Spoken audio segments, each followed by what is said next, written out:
Yes, welcome to the Vanguard Show podcast, episode number 46. Today is July 21st, 2004. The Vanguard Show is being brought to you by From Old Guard to Vanguard Productions. And I have a very special guest, a brother I've been following for quite a while on social media, through his writings on medium.com. He has a fantastic website on Wix, which we're Yes. going to definitely get into. It is my honor to introduce brother Gabriel Prosser. How you doing, brother? Hey, brother, thank you, Malik Ismail. I'm truly honored to be on this show. True Black Panther that was definitely fighting for our people back in the day against the villain, our common enemy, the government, man. I'm just honored to be on this show today and just to get a little bit of recognition to the work that I've been trying to do to give recognition to our plight in this country, man. Right on, brother. And let me just read a list of all your accreditations here, brother. Thank you. Author of this exciting book I haven't been able to put down so far. And how do you pronounce Thank it? you. Hippocrea America? Well, hypocritical. Hippocratica. Hypocritical, Okay, or all right. hypocritical America. Okay, all right. Fantastic book, Thank brother. you. We're going to get into that. But you are an author, writer, podcaster, historian who discusses his journey in writing, passion for history and Black struggle. And again, for those of you who want to check his other writings out, go to revolutionaryminded.wixsite.com, Gabriel Prosser, and he's also on medium.com.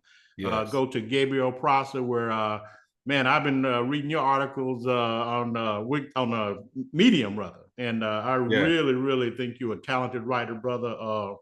The first question I want to ask you, man, is again a little bit about your personal history and how you got into Yeah. writing. Okay, well, a little bit about my personal history. I'm born in the South, actually the Confederate South, if you want to call it Richmond, Virginia, man. This is where it all started. It's three statues in the world that's dedicated to the African slave trade and the experience. There's one in South Johannesburg, South Africa, another one in UK, Liverpool, and there's another one in my hometown again, Richmond, Virginia. That just shows you the plight of how strong that is. Another name, Gabriel Prosser. That's a pseudonym that I actually use because he would have led the most successful slave revolt in United States history on the Confederate South, which is Richmond, Virginia, if it wasn't for a snitch that had got him caught up. So, I did some time just like the average Black man. I have a second book called Nine F's, which Yes. means nine felonies. Right. I've been in the streets selling drugs, got caught up, felonies, and I came to a point as I got older to see that I was actually a legal slave there, man. I was working in the penitentiary. I was getting 25 cents an hour. And I was working hard, man. I was working in Mm. the kitchen. We had to feed like 1,600 brothers. And I was getting Mm. 25 cents an hour, man. My check at the month was $12. A pair of boxes my size, that's gonna cost you about $8, man. You understand? So if you don't have family out there that's loving you and trying to help you out, you're gonna be in for a rude awakening. Okay. So as I did more reading, and the first book that I came across reading was, of course, the autobiography of Malcolm X. Mm. And that book changed my life. And as I got older, again, young and dumb, in and out of prisons, not learning until that one time, when I just said, this is enough. And I bought my first computer in 2020. And I just told my wife, I was like, I'm about to write a book. And Mm. we were debating about it, and Hippocratica was the first book that I wrote in 2020 for my first computer.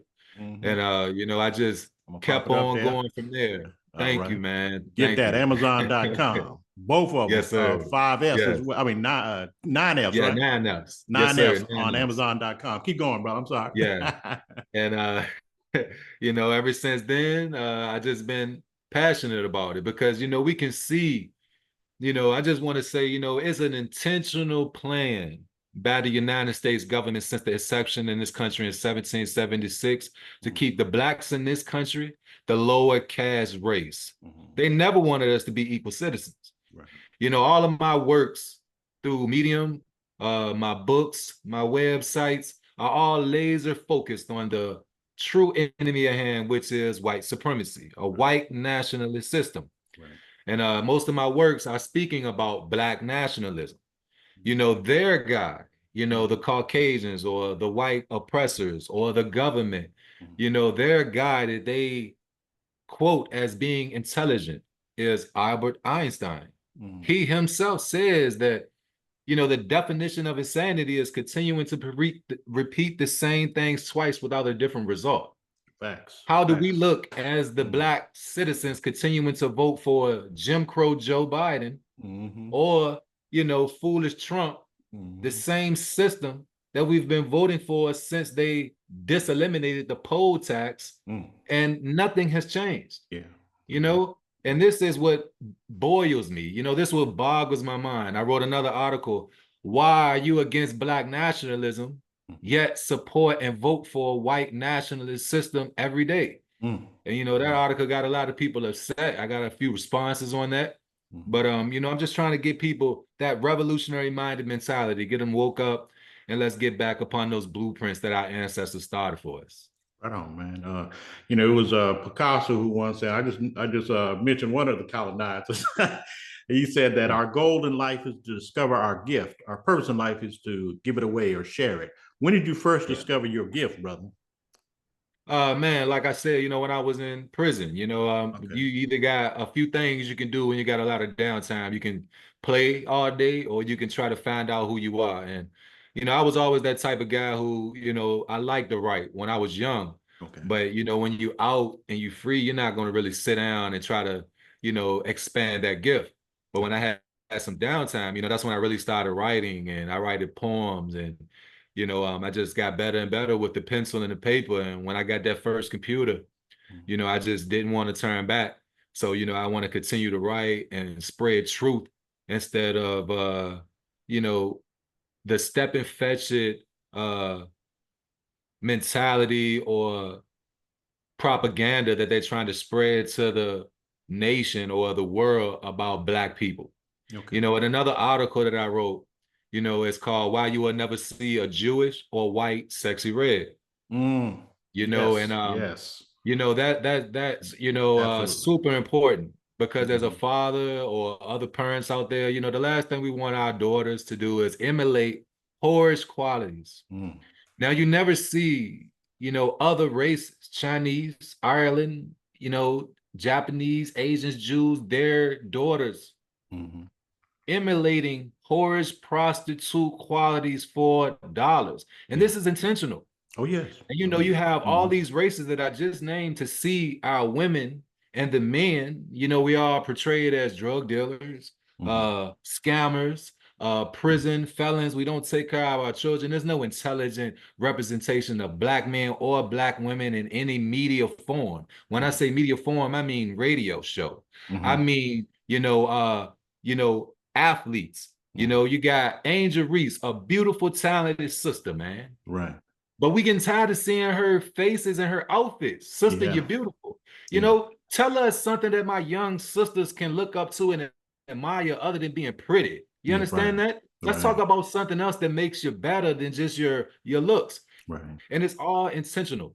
And everybody else that sees us, they look at us through that lens that America puts Black people in, that propagandized lens, which makes other races and ethnicities not wanting to do business, trust you, wanting to get involved with you, because everything that they see that represents you is in an animalistic and demoralized type of behavior. Right. And this is an issue, but we're so distracted, that we can't come together on anything above serious natures when it comes to stuff like this. And this is my goal, man, Gabriel Prosser. I just try to, my humble attempt, and try to get us reignited, get that fire reignited back under our ass, to get that revolutionary minded mentality that our ancestors had not even 40 to 50 years ago. Yeah. And that wasn't a long time ago. No, not at all. And brother, also, I want to say about how popular culture, especially degenerative popular culture, has really permeated the world with images of our people and the plants. I believe that these are plants that are put before the world to integrate us. So speak to that warfare that's going on with our people. Gladly. Shoot, man, as you know, you are original Black Panther. This started back in y'all heyday. Right. You know, we had, you know, the most racist motherfucker, you know, J. Edgar Hoover, Oh, the yes. CIA and COINTELPRO, Mm-hmm. where he literally put informants in all of those Black Panther programs just to spy and, you know, get these groups banned and broke up and mistrust each other. Because their one goal was to destroy the next Black Messiah, to unite and bring Black people together again. This is the worst fear, man. That shit had the government shaking in their goddamn boots. When they seen those Black men in the 60s and 70s, they were banding together, you know, getting off of drugs, you know, everybody on the same page. Now, you know, I wrote another article that speaks on what you're talking about called They're Turning in Their Graves. You know, our Yes. ancestors, I heard man. that. You know, if they could see, you know, the trajectory of us now compared to what the hell they done died for. Right. I mean, you got no Black men that's literally willing to stand on their feet instead of living on their knees. Right. I mean, you had Kyrie Irving came out, said some truth about how the Jews had a big hand in the slave trade. Right. They made that man recant his statements. Right. Why can't any of us have balls and stand up against that oppressive system for our people? Forget us, our youth that look up.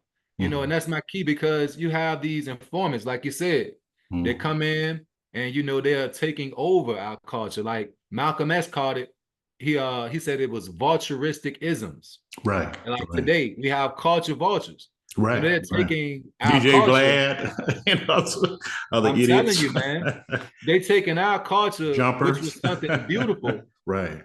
Like hip hop, we had self-defense back in the day. You had Arrested Development back in the day. Definitely. You had Public Enemy. that were talking about and Dead Prayers to Dead Prayers, man. Dead Prayers, you know, Police State. I remember them, man. You know, it's just like they don't play that now. So they took our culture and they have hijacked it, and they put these culture vultures in it, and now they're selling us a demoralized, animalistic, degrading type of culture. We're being programmed. Right. You know, I wrote another article about how their media is programming us, man. You got in every city and state in this country, in the Black neighborhoods, all of the local radio stations, from 6 o'clock in the morning till, I guess, 11 o'clock at night, they're playing the most degrading, violent, crazy music on a daily rotation. If that's not programming, what is it? Oh, if you wake up at 6 o'clock in the morning, before you brush your teeth as a young child, before you go to know your ABCs, and you're hearing something about some wet ass pussy or your booty hole brown, you know, what is that doing to that young child? And she's going to hear that song at least 7 more times before she go to sleep at night. Wow. Every car that go by her neighborhood, every radio station is constantly playing this. You know, this is an issue. But you got all of these pink smiling faces like Jim Crow Joe and all of this Trump shit, you know, they want you to continue to vote for what? A white nationalist system that never done nothing for you because they never had your best interest at heart. It's time to do what Malcolm X said. Let's go upon that Black nationalism, trust in ourselves, you understand? And build something for ourselves. That's the key. That's the key, I believe. Right on, brother. And I want to talk to the feminization of Black men in the media, as well as the toxic masculinity of our sisters, man. Speak to that, brother. Oh man, you know, I wrote an article, of course, about the feminizing of Black men as well. You can find it on all the works you just mentioned. Yes, but yeah, that's a dangerous topic, man, because you know, that's why, first of all, I want to say something because they emulate that and they progress it, just like with Tyler Perry. Right.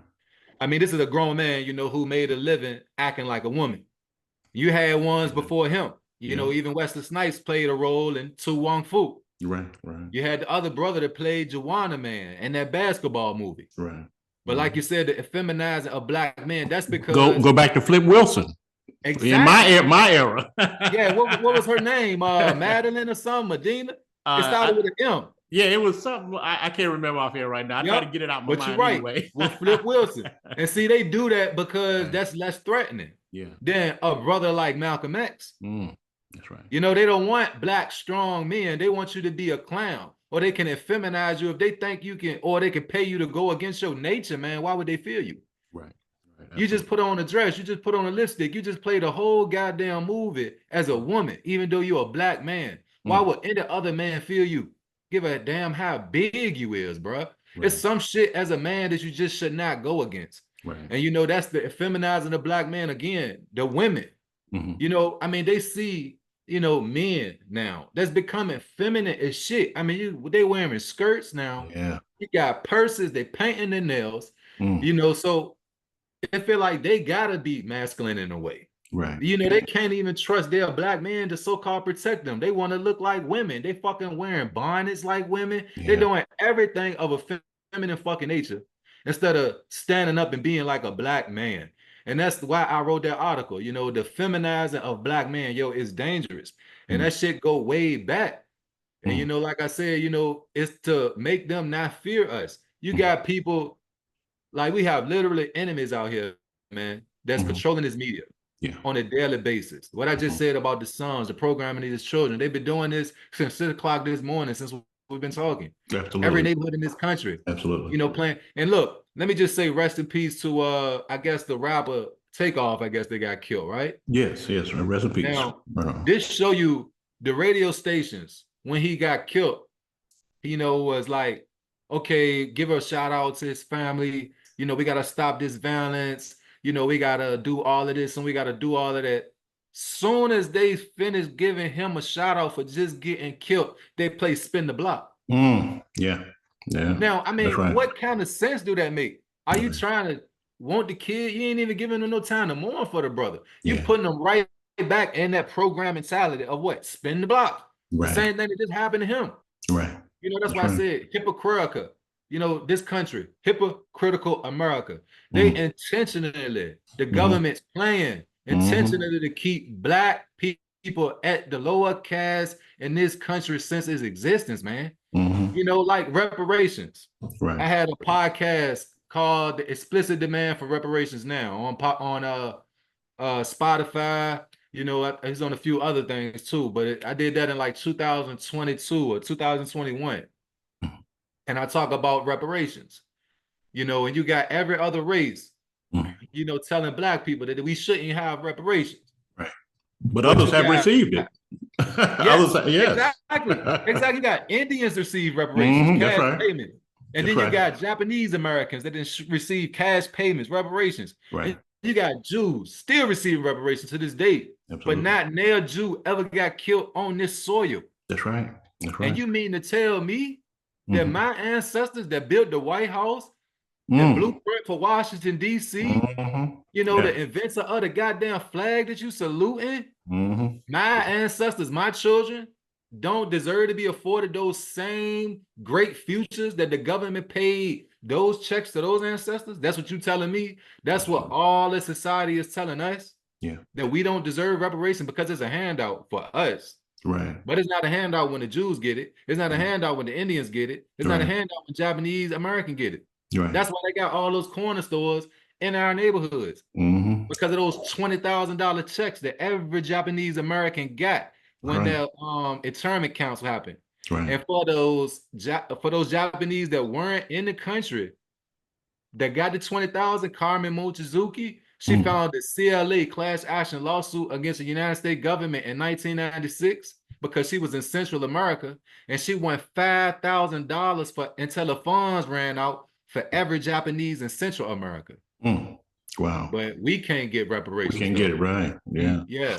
Come on, brother. I was gonna say, man, what initially definitely made me check you out even deeper, brother, is a quote that you use as your moniker. It says, "I am here to keep the foot on the neck of oppressors when it comes to issues that are relevant to the Black community." Brother, break that down for me, because I love that moniker, brother. Thank you, man. Because, like, for instance, you remember the sister, rest in peace, Makia Bryant. Yes. Got killed in Ohio by the pig named Nicholas Reardon. That's right. This is the first time anybody watching this show has heard about Nicholas Reardon. Where is the transparency with the media about Nicholas Reardon that has killed this 16-year-old Black girl? Right. That is why I try to keep the foot on the neck of the oppressor. This is stuff that I don't forget about. You know, because Sure. I'm a black man, you a black man. You know, every time I go out this house, you know, I have to be ready for one of these motherfucking police that feel like they can try me because they have the right given to them by this government to just try to violate my motherfucking civil rights like I'm not a goddamn man. That's right. That's right. Yeah. You know, and again, you haven't heard anything about Nicholas Redden or any other officers, a lot of officers. His is the first that came to my mind because Hmm. you ain't heard shit about Nicholas Redden since this. Right. And you try to look it up right now, you're not gonna find any updated information about this officer that killed him. Mm. He probably got another job somewhere still as a police officer. Right. Wow. But you know, this is why I say I try to keep the foot on the neck of relevant issues, stuff that we care about, that the Right. media is not going to, you know, really give us the full open dialogue about. They're going to try to propagandize us, you know, to the public Yeah. about us being defensive for our lives, Mm. you know, and you know that's what I can't have.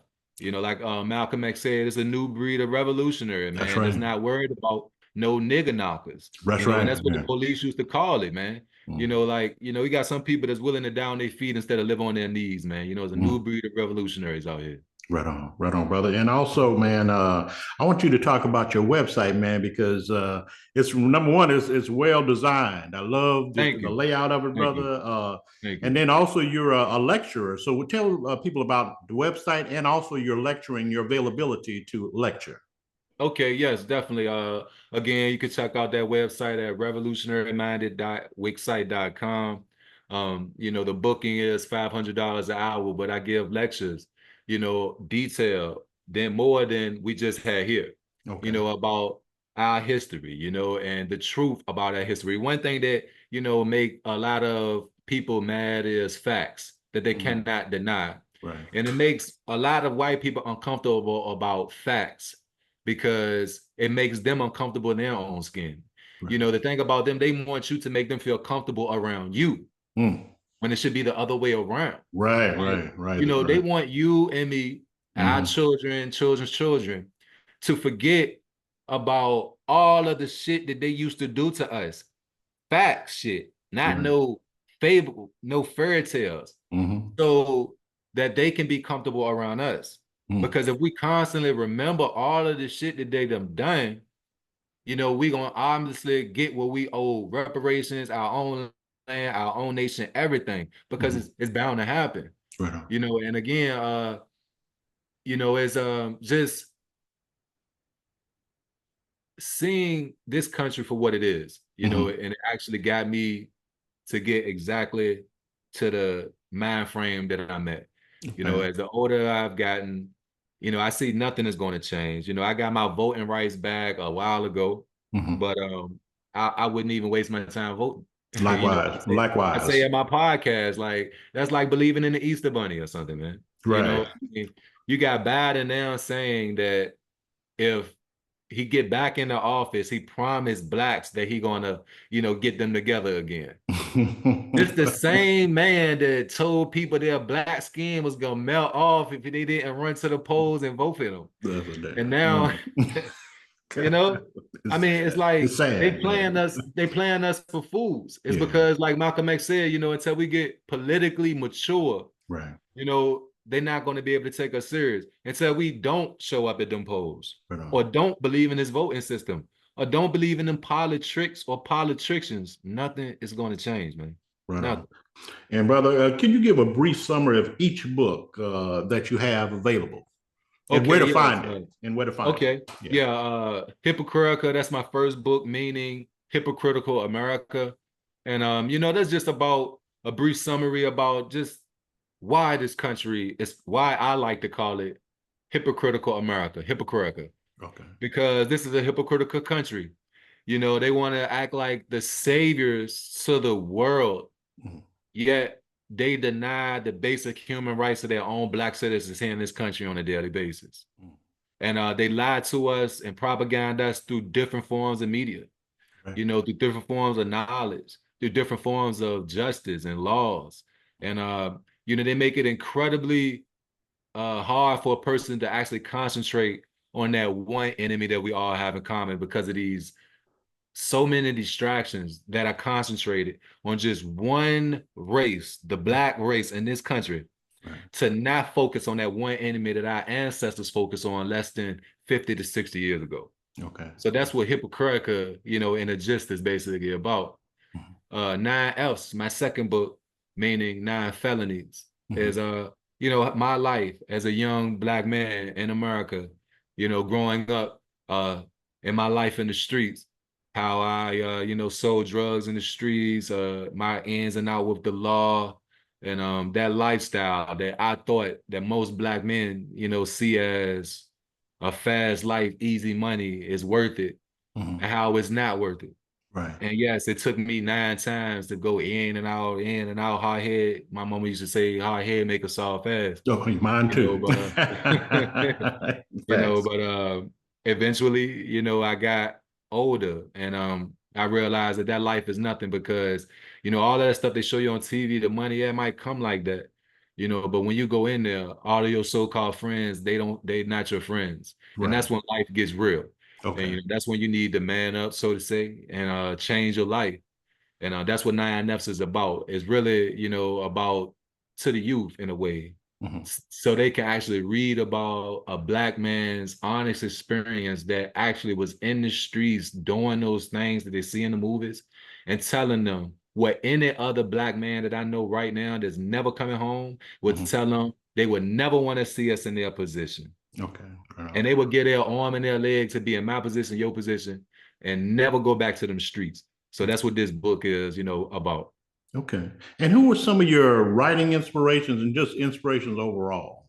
Okay. Well, I definitely got to say Malcolm X. Like I said, Same that was here. my first book that Mm-hmm. I wrote. Another one would definitely be Huey P. Newton, Revolutionary Suicide. Right I on. would have to go. Your boy, you just told me, Eldridge Cleaver, Solo on Ice. Mm-hmm. Um, Another one, Die Nigga Die by H. Rod Brown. Mm. Um, I've been checking your one out from old Vanguard to new Vanguard as well. Right So on. definitely. Thank you. Also, Elaine Brown, she had that book. She was the first, Black Panther, A Takes the Taste of power. Power. Yes, yes. Assata Shakur, man, I could go on. Stokely Carmichael, um, John Henry Clark, you know, everybody black that was for us to get our own independence and freedom and self-defense as human beings. Right on. Everybody that's on that, Mm. because anybody that's going against that, I can't go with it. I don't even like reading like nonfiction books, like fairy tale books, stuff like that. I like reading hard-hitting books by black authors that's going to motivate me to continue to do what I'm doing. Get some jewels for them so Mm. we continue to try to follow those blueprints so that my family, as they grow up, can actually experience something that we never could experience. You understand? Right on, right on, brother. And brother, And you that's the sound like goal. a brother from New Orleans, or you have some people down in New Orleans because you got that New I mean, Orleans I'd have drawl been, to you. I'd have been down there. I definitely have been in Louisiana, Shreveport. uh, When I was, I used to do a lot of door-to-door sales. So, okay. I'd have been a few places, but All I'd have right. definitely spent some time in Louisiana. I definitely got a little southern draw though. But Oh, okay. All yeah. right. Right on, brother.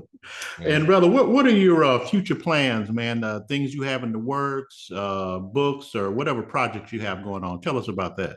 Okay, well, my goal is, as you can see, you can find me on Medium. My goal is to start my own publishing company, and I Okay. want it to be called Revolutionary Minded Publishing, Okay. where I can, create other revolutionary minded creators through Okay. whether it's podcasts, whether it's revolutionary minded artwork, whether it's revolutionary minded poetry, books, journalism, Mhm. all on the same page that I'm on, Right. awakening our ancestors' works, their voices, their plans to set us truly free and liberated as a people.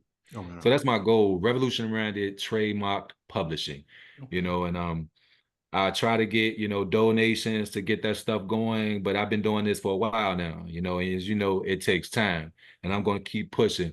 My next book, which was actually your idea, brother, and I got to Oh, give you okay. props on All that. right. Okay. Remember you told me to compile my essays Yes. Yes. into a book. Yes. So I actually have that book ready, and the title is called Revolutionary Minded, essays from a revolutionary-minded perspective. Right on. So Yeah. yeah, so I Right on, actually brother. have that book Love that. compiled. That's going to be the third book that I Okay. actually publish. And again, that one is called Revolutionary Minded Essays from a Revolutionary Minded Perspective. And Okay. so that's going to be my next one. Again, the podcast, you can check me out on Spotify, Revolutionary Minded Okay. podcast, or type my name in, Gabriel Prosser. And you can find a lot of stuff, man. Medium, the websites. Okay. Again, I'm on Buy Me a Coffee. A lot of my work's on there as well. Okay. So yeah, you just type in Gabriel Prosser, man. I'm pretty sure you can find a lot of stuff on me. And I just ask anyone that's out there looking and listening to just support a brother out there doing something positive Mhm. instead of negative. It's time that, we have Black men that stand up on our feet and not be weak-kneed, pussyfooted Negroes. That's right. And we need to keep the foot on the neck of the oppressor, about our issues, especially when it comes to reparations. This is something that we Yeah. cannot let up on.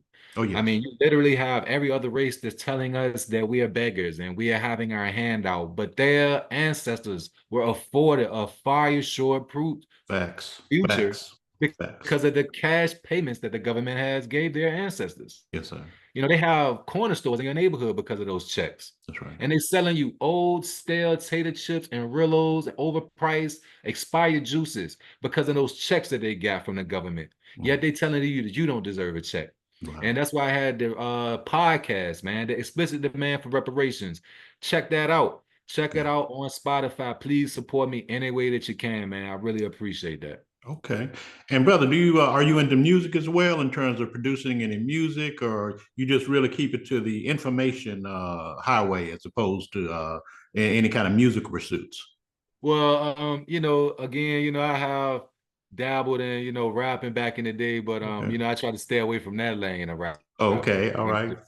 But I do have a song actually, a Okay. rap on Spotify called Let's Go. Okay. All right. All Yeah, right. so if you check my podcast on Spotify, All right.